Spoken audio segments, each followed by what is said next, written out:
ಜೈ ಗುರುದೇವ್, ನಮಸ್ತೆ. Welcome to Archana Ranjan YouTube channel. ನನ್ನ ಚಾನಲನ್ನು ಸಬ್ಸ್ಕ್ರೈಬ್ ಮಾಡಿದ, ಲೈಕ್ ಮಾಡಿದ, ಶೇರ್ ಮಾಡಿದ, ಕಮೆಂಟ್ ಮಾಡಿದ ಎಲ್ಲರಿಗೂ ಕೂಡ ಮತ್ತೊಮ್ಮೆ ನನ್ನ ಧನ್ಯವಾದಗಳು.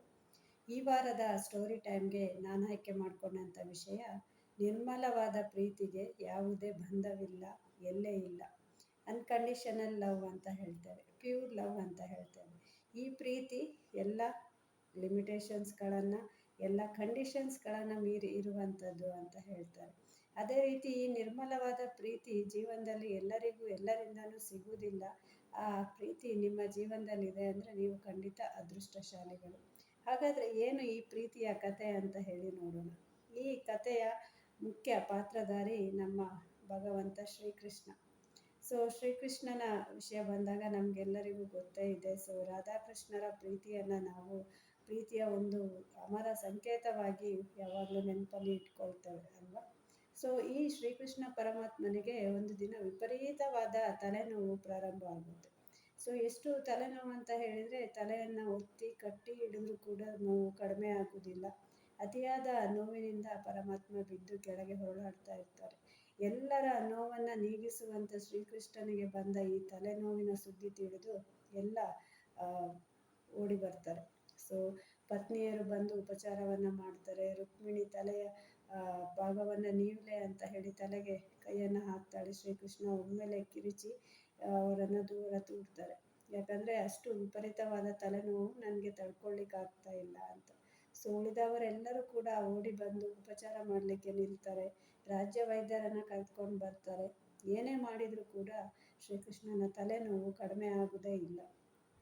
ಅತೀವವಾದ ನೋವಿನಿಂದ ನರಳೋದನ್ನು ಯಾವ ರೀತಿ ಕಡಿಮೆ ಮಾಡಬೇಕು ಅಂತ ಹೇಳಿ ಯಾರಿಗೂ ದಿಕ್ಕು ತೋಚದೆ ನಿಂತ್ಕೊಳ್ತಾರೆ.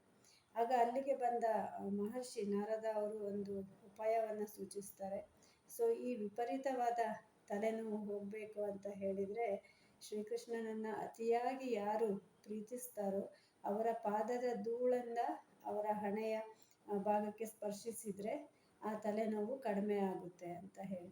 ಆಗ ಕೃಷ್ಣ ಪರಮಾತ್ಮನಿಗೆ ಖುಷಿ ಆಗುತ್ತೆ. ಯಾಕಂದರೆ ಎಲ್ಲರ ಪ್ರೀತಿ ಪಾತ್ರ ಅಲ್ವಾ. ಸೊ ಬೇಕಾದಷ್ಟು ಜನ ಇದ್ದಾರೆ ನನ್ನನ್ನು ಪ್ರೀತಿಸುವಂಥವರು ಅಂತ ಹೇಳಿ ಎಲ್ಲರನ್ನು ಕರೆದು ಹೇಳ್ತಾರೆ. ಸೊ ನನಗೆ ಈ ಒಂದು ಔಷಧವನ್ನು ಸೂಚಿಸಿದರೆ, ನನ್ನನ್ನು ತುಂಬ ಅತಿಯಾಗಿ ಪ್ರೀತಿಸುವವರು ಯಾರಿರ್ತಾರೆ, ಹೆಚ್ಚು ಪ್ರೀತಿಸುವವರು ಯಾರಿರ್ತಾರೆ, ಪ್ರೀತಿ ಪಾತ್ರರು ಯಾರಿದ್ದಾರೆ, ಅವರು ದಯವಿಟ್ಟು ನಿಮ್ಮ ಪಾದದ ಧೂಳನ್ನು ಕೊಡಿ, ಅದನ್ನು ನನ್ನ ಹಣೆಗೆ ಹಚ್ಚಿದರೆ ನನ್ನ ತಲೆನೋವು ಉಪಶಮನ ಆಗುತ್ತೆ ಅಂತ ಹೇಳಿ ಕೇಳ್ಕೊಳ್ತಾರೆ.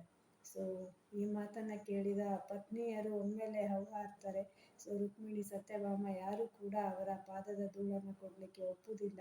ಅವ್ರು ಹೇಳ್ತಾರೆ, ಸೊ ಪತಿಗೆ ನಾವು ಪಾದ ಪೂಜೆಯನ್ನು ಮಾಡ್ತೇವೆ, ಹಾಗಿರುವಾಗ ನಮ್ಮ ಪಾದ ಧೂಳನ್ನು ಪರಮಾತ್ಮನಿಗೆ ಕೊಡುವುದ, ಇದು ನಮ್ಮಿಂದ ಅಸಾಧ್ಯ ಅಂತ ಹೇಳಿ ದೂರ ಸರಿದು ನಿಲ್ತಾರೆ. ಯಾರು ಕೂಡ ಒಪ್ಪುವುದಿಲ್ಲ. ನೋವಿನಿಂದ ನರಳುತ್ತಿದ್ದ ಶ್ರೀಕೃಷ್ಣನಿಗೆ ಏನು ಮಾಡಬೇಕಂತ ತೋಚುವುದಿಲ್ಲ. ಸೊ ಈ ನೋವು ಉಪಶಮನ ಕೂಡ ಆಗ್ತಾ ಇಲ್ಲ, ಏನು ಮಾಡೋದು ಅಂತ ಹೇಳಿ ಕೊನೆಗೆ ತನ್ನ ಸ್ನೇಹಿತ ಮತ್ತು ಭಕ್ತ ಉದ್ಧವನನ್ನು ಕರೆದು ಹೇಳ್ತಾರೆ, ನೀನು ಈಗಲೇ ಗೋಪಿಕೆಯರ ಹತ್ರ ಹೋಗು. ಸೊ ಅವರಿಗೆ ಹೇಳು, ನನಗೆ ತಲೆನೋವಿದೆ, ಅವರ ಪಾದ ಧೂಳನ್ನು ಕೊಡಿ ಅಂತ ಹೇಳಿ. ಅವರು ಖಂಡಿತವಾಗಿಯೂ ಕೊಡ್ತಾರೆ ಅಂತ ಹೇಳಿ. ಆಯಿತು ಅಂತ ಹೇಳಿ ಅಪ್ಪಣೆಯನ್ನು ಪಡೆದ ಉದ್ಧವ ಗೋಪಿಕೆಯರ ಹತ್ರ ಹೋಗ್ತಾರೆ. ಸೊ ಅಲ್ಲಿ ಹೋಗಿ ವಿಷಯವನ್ನು ತಿಳಿಸ್ತಾನೆ. ಈ ರೀತಿಯಾಗಿ ಶ್ರೀಕೃಷ್ಣನಿಗೆ ತೀವ್ರವಾದ ತಲೆನೋವು ಕಾಡ್ತಾ ಇದೆ, ಆ ತಲೆನೋವು ಕಡಿಮೆ ಆಗಬೇಕಂತ ಹೇಳಿದರೆ ನಿಮ್ಮ ಪಾದದ ಧೂಳು ಬೇಕು ಅಂತ ಹೇಳಿ ಕೇಳಿದ್ದಾರೆ ಅಂತ.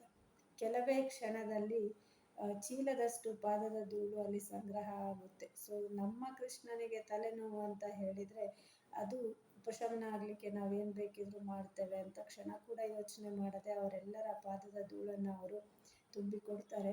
ಸೊ ಅದನ್ನು ತೆಗೆದುಕೊಂಡು ಬಂದ ಉದ್ಧವ ಶ್ರೀಕೃಷ್ಣನ ಹಣೆಗೆ ಸೋಕಿಸ್ತಾರೆ. ಸೊ ಕೆಲವೇ ಕ್ಷಣಗಳಲ್ಲಿ ತಲೆನೋವು ಕಡಿಮೆ ಆಗುತ್ತೆ. ಶ್ರೀಕೃಷ್ಣನ ನೋವಿಗೆ ಉಪಶಮನ ದೊರೆಯುತ್ತೆ. ಇದು ಶ್ರೀಕೃಷ್ಣ ಪರಮಾತ್ಮ ಮತ್ತು ಗೋಪಿಕೆಯರ ಮಧ್ಯೆ ಇರುವಂಥ ಒಂದು ಪ್ರೀತಿಯ ಸಂಕೇತ ಮತ್ತು ಅವರಲ್ಲಿದ್ದಂಥ ನಿರ್ಮಲವಾದ ಪ್ರೀತಿಯನ್ನು ಸೂಚಿಸುವಂಥ ಒಂದು ಕತೆ ಅಲ್ವಾ. ಸೊ ಈ ಕತೆ ನಮಗೆ ಏನನ್ನು ಅರ್ಥ ಮಾಡಿಸುತ್ತೆ ಅಂತ ಹೇಳಿದರೆ, ಎಲ್ಲರೂ ನಮ್ಮನ್ನು ಪ್ರೀತಿಸ್ತಾರೆ ಅನ್ನೋದು ಸತ್ಯ ಆದರೂ ಕೂಡ ಆ ನಿರ್ಮಲವಾದ ಪ್ರೀತಿ ಪ್ಯೂರ್ ಲವ್, ಅನ್ಕಂಡೀಷನಲ್ ಲವ್ ಅನ್ನುವಂಥದ್ದು ಸಿಕ್ಕುವುದು ನಮಗೆ ತುಂಬ ವಿರಳ. ಮತ್ತು ಅದನ್ನು ಗುರುತಿಸ್ಲಿಕ್ಕೆ ಆಗೋದು ಕೂಡ ನಮ್ಮಿಂದ ಕೆಲವೊಮ್ಮೆ ಕಷ್ಟ ಸಾಧ್ಯ ಆಗ್ಬೋದು. ಸೊ ಎಲ್ಲರಿಗೂ ಇದು ದೊರೆಯುವಂಥದ್ದು ಅಲ್ಲ ಅಂತ. ಸೊ ಅದಕ್ಕೆ ನಮಗೆ ಯೋಗ್ಯತೆಯೂ ಬೇಕು, ಅದನ್ನು ಗುರುತಿಸ್ಲಿಕ್ಕೂ ಕೂಡ ನಮಗೆ ಗೊತ್ತಿರಬೇಕು, ಅದೇ ರೀತಿ ಉಳಿಸ್ಕೊಳ್ಳಿಕ್ಕೂ ಗೊತ್ತಿರಬೇಕು. ಹಾಗಾಗಿಯೇ ಹೇಳ್ತಾರೆ, ಪರಿಶುದ್ಧವಾದ ಪ್ರೀತಿ ಎಲ್ಲ ಎಲ್ಲೆಗಳನ್ನು ಮೀರಿರುವಂಥದ್ದು ಅಂತ. ನಿಮಗೆ ನಿಜವಾಗಿಯೂ ಒಬ್ಬ ವ್ಯಕ್ತಿಯ ಬಗ್ಗೆ, ನಿಮ್ಮ ವೃತ್ತಿಯ ಬಗ್ಗೆ, ನಿಮ್ಮ ಜೀವನದ ಬಗ್ಗೆ ಪರಿಶುದ್ಧವಾದ ಪ್ರೀತಿ ಇದ್ದರೆ ಅಲ್ಲಿ ಇದ್ದಂಥವರಿಗೆ ಸಂತೋಷವನ್ನು ಕೊಡಲಿಕ್ಕೆ, ನೆಮ್ಮದಿಯನ್ನು ಕೊಡಲಿಕ್ಕೆ ನೀವು ಎಲ್ಲ ಕಂಡೀಷನ್ಸ್ಗಳನ್ನು ಮೀರಿ ಅನ್ಕಂಡೀಷನಲ್ ಲವ್ ಅಂತ ಏನು ಹೇಳ್ತೇವೆ ಅದನ್ನು ತೋರಿಸ್ತೀರ. ಎಲ್ಲ ಎಕ್ಸ್ಪೆಕ್ಟೇಷನ್ಗಳನ್ನು ಮೀರಿ ಅವರಿಂದ ಏನನ್ನೂ ಬಯಸದೆ ಕೊಡಲಿಕ್ಕೆ ನೀವು ಸಿದ್ಧರಾಗಿ ಇರ್ತೀರಾ ಅಂತ ಹೇಳ್ತಾರೆ.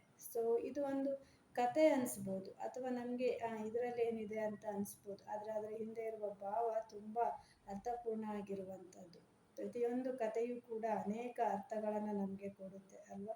ಸೊ ಪ್ರೀತಿಯನ್ನು ಅರ್ಥ ಮಾಡ್ಕೊಳ್ಳುವಂಥದ್ದಿರ್ಬೋದು, ಅದೇ ರೀತಿ ಅದನ್ನು ಉಳಿಸ್ಕೊಳ್ಳುವಂಥದ್ದಿರ್ಬೋದು, ಗಳಿಸ್ಕೊಳ್ಳೋದು ಕೂಡ ತುಂಬ ಮುಖ್ಯ ಆಗುತ್ತೆ. ಸೊ ನಾವು ಬೇರೆಯವರಿಗೆ ಏನನ್ನು ಕೊಡ್ತೇವೋ ಅದೇ ನಮಗೆ ವಾಪಸ್ ಬರುತ್ತೆ ಅಂತ ಹೇಳ್ತಾರೆ. ಸೊ ಆ ಮಾತು ಇಲ್ಲಿ ತುಂಬ ಅಪ್ಲಿಕೇಬಲ್ ಆಗುತ್ತೆ. ನೀವು ಜೀವನದಲ್ಲಿ ಬೇರೆಯವರಿಂದ ಪ್ರೀತಿಯನ್ನು ಬಯಸ್ತಾ ಇದ್ದರೆ ಮೊದಲು ನೀವು ಬೇರೆಯವರಿಗೆ ಆ ಪ್ರೀತಿಯನ್ನು ಕೊಡುವುದನ್ನು ಕಲೀರಿ ಅಂತ. ಆದರೆ ನಾವು ಯಾವಾಗಲೂ ಕೂಡ ಬಯಸುವುದರಲ್ಲಿ ಬ್ಯುಸಿಯಾಗಿರ್ತೇವೆ. ನಮಗೆ ಯಾವಾಗಲೂ ಬೇರೆಯವರಿಂದ ಸಿಗಬೇಕು ಅಂತಲೇ ಹೇಳ್ತಾ ಇರ್ತೇವೆ ಹೊರತು ನಾವು ಕೊಡಬಹುದು ಅನ್ನುವ ಒಂದು ವಿವೇಚನೆ ನಮಗೆ ಬರೋದೇ ಇಲ್ಲ.